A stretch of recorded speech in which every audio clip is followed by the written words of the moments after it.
organic, unpredictable, unknown, lovely, beautiful, a sense of fulfillment. This is part of the pleasures of life and not the chores of life.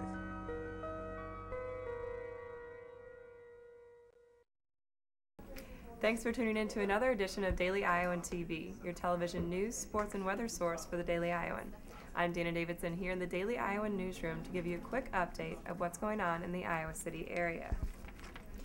10 years ago Sunday, the United States experienced one of its worst attacks in history. Associate Professor of Social Studies Education Bruce Fenn addressed 9/11 during his secondary social studies teaching methods class today in the Lindquist Center. Students shared their opinions and discussed how 9/11 has affected their lives. Considering the complexity of the issues, students acknowledged that they must be sensitive when teaching it and try their best to include various viewpoints. I think it's helpful just to talk about it because it is something that we'll have to deal with when teaching, so to kind of get other people's perspectives and to have a professional like Professor Fain kind of help us along. I think it's perfectly fine to tell your students. There's a lot of debate about it. People argue about it a lot, but it happened and it's very upsetting for the country. You need to be aware of the differing viewpoints and not so much cast out, different opinions that aren't your own, but kind of welcome them as just, a different perspective on the tragic event that happened. Check out tomorrow's pages of the Daily Iowan for a more in-depth look. With various plasma centers around Iowa City experiencing increasing popularity, it may seem that donating blood is a thing of the past. However, today's DeGowin Blood Center S.T.A.T blood drive saw more than 50 donors. Donors received an I Bleed Black and Gold t-shirt. While needles in blood make certain people queasy, gender is not a factor in this, according to blood drive volunteer Norm Doeden. Oftentimes we have more female donors than we do male, and I don't know why that is, but it oftentimes seems that way. Check out the UI Master Calendar of events for more information about upcoming blood drives. Since its start in 2004, the Phoenix Military Academy in Chicago has been missing an important tradition, until now. I had the chance to go to Chicago and meet up with the students to find out their plans for the upcoming school year.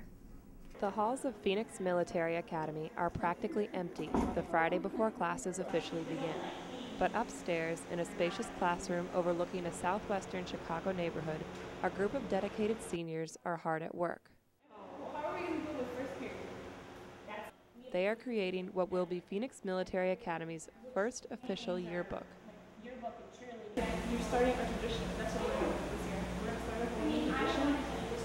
And why now? Well, Editor-in-Chief Christina Angel says Phoenix is different from other schools and deserves something to remember it by. We get our work done. We actually like being at school. It's not like the reason we all come to school is because we like it, not just because if we didn't like our school, we wouldn't be coming here. The spearhead of this operation is the Academy's newest and youngest teacher, Katie Comfort.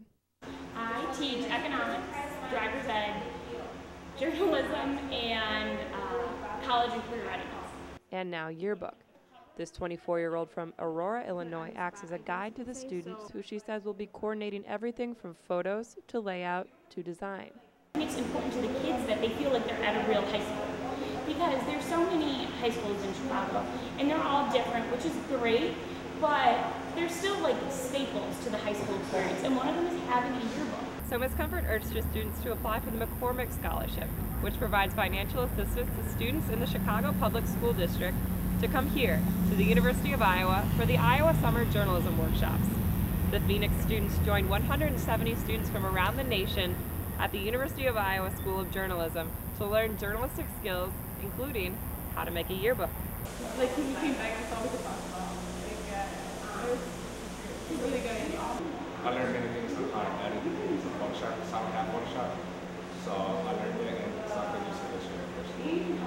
Phoenix Principal Ferdinand Wapachet, also known as WHIP to faculty and students, believes the addition of this high school staple will only help the school to further evolve. Well, it's add another dimension where kids could campaign for the school. We adults try to campaign the school, but when you have yearbook here, then the kids can be the spokesperson for the school, and that's how the school got better. The yearbook is set to be published by August of next year. The students will also be making a yearbook for the seniors who graduated last year. Many programs in the journalism school offer valuable opportunities for people of all ages, but who's to say if programs are more or less valuable based on whether the program is accredited? Daily Iowan TV's Nick Fetty has the full story. Some people may not be aware that 2 programs at the UI's School of Journalism were downgraded to provisional accreditation following an evaluation last October. One of the professional master's programs even lost its accreditation. However, this sounds worse than it is. According to School of Journalism Director David Perlmutter, many of these aspects that were considered non-compliant were because of bookkeeping mistakes as opposed to criticisms of the curriculum. There's research that shows that there is no difference in the quality of instruction of schools which are accredited and not accredited.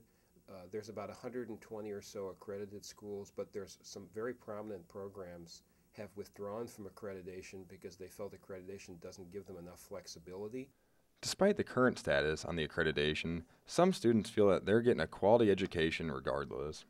It's really unique to me. You know, we get hands-on experience, and also we have a lot of interactions with our professors. So I really like really like the idea that this is a small program, and we can get more personal attention from professors. Despite the school losing its accreditation, there are still many valuable resources available to students, such as this edit bay here in the Daily Iowan TV studio. I, for one, don't think accreditation will affect my chances of finding a job after graduation. Nick Fetty, Daily Iowan TV. Thanks, Nick. And now we go to Nick Robertson at the sports desk for an update about those Hawks. Thanks, Dana. After the Hawks dried off from their 34-7 victory on Saturday, it was time to prepare for the Cy-Hawk showdown. On Tuesday afternoon, Coach Kirk Ferentz met with media and discussed that he was happy with his team's performance despite the severe weather conditions. Last week, real quickly, was a good win. Certainly pleased to get the win, and the conditions were more than unusual. So it's probably a good learning experience from that standpoint. Certainly got some opportunity to work with a wet ball and experiencing a delay, that type of thing, and hopefully it won't happen again this year. Although Coach is excited about the win, he emphasized that the team needs to hold onto the ball better on offense as well as special teams.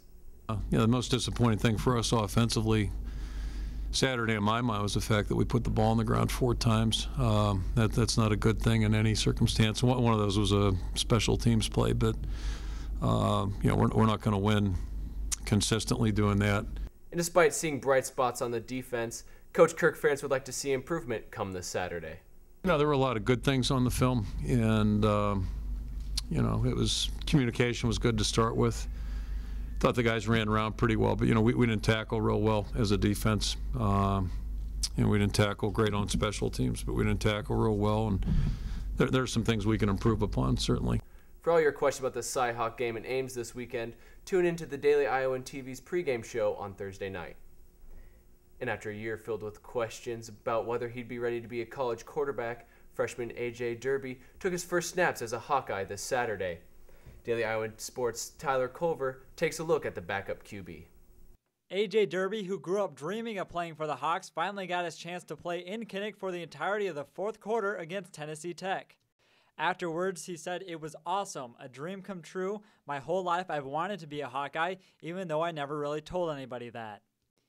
In high school, Derby was highly recruited by the likes of perennial powers such as Florida, Nebraska, Oklahoma, and Wisconsin, but chose his hometown team under the conditions that he would be a quarterback. Since his arrival at the Iowa football facilities, however, he has been in constant battle for the number 2 quarterback position with junior John Weinke until a week before Saturday's game, where head coach Kirk Ferentz announced without being asked at his press conference that A.J. Derby had locked up the number 2 quarterback spot heading into the first game of the season.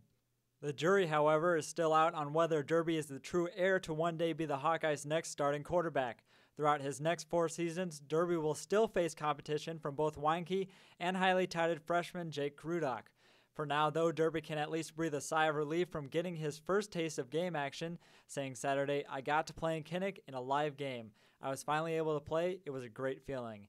Tyler Culver, Daily Iowan TV Sports. Thanks, Tyler. And the black and gold cross-country teams kicked off their 2011 season Friday evening at the Iowa Open. Daily Iowa TV's Kate Constable takes an inside look at the race. Despite the scorching temperatures, the Iowa men's cross-country team swept the top 3 positions on Friday evening, with Iowa All-American junior Jeff S.T.A.T finishing first place with a time of 19.1 seconds.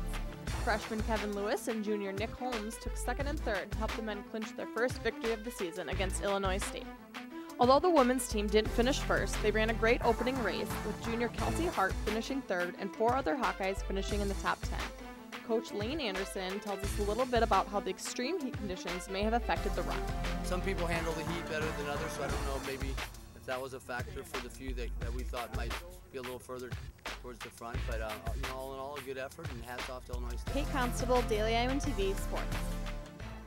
The Hawks return to action on September 16th at the Iowa Invitational. And that's your Hawkeye Sports Update. Back to you, Dana, in the newsroom. Thanks, Nick. And only with Daily Iowan TV can you get a sneak peek into Wednesday's pages of the Daily Iowan. Read about Iowa City officials' decision about adding a lobbyist to represent Iowa City in Des Moines. And read about how Republicans are looking to gain support from Latino voters in the upcoming election. And before I let you go, let's take a quick look at the local weather forecast for Wednesday. You can expect sunny skies with a high of 72 degrees tomorrow. Wednesday night should remain mostly clear and dip to about 51 degrees. And here's a look at your extended forecast. Temperatures will remain in the mid-70s through the rest of the week and into the next week. Expect a 30% chance of showers beginning Friday and likely remaining through the night, and a slight chance of showers on Saturday. The forecast in Ames looks to be mostly sunny with a high of 77 for the game. And that's all the time we have for you for this edition of Daily Iowan TV. You can check us out at the same time tomorrow or anytime at dailyiowan.com. For Daily Iowan TV, I'm Dana Davidson.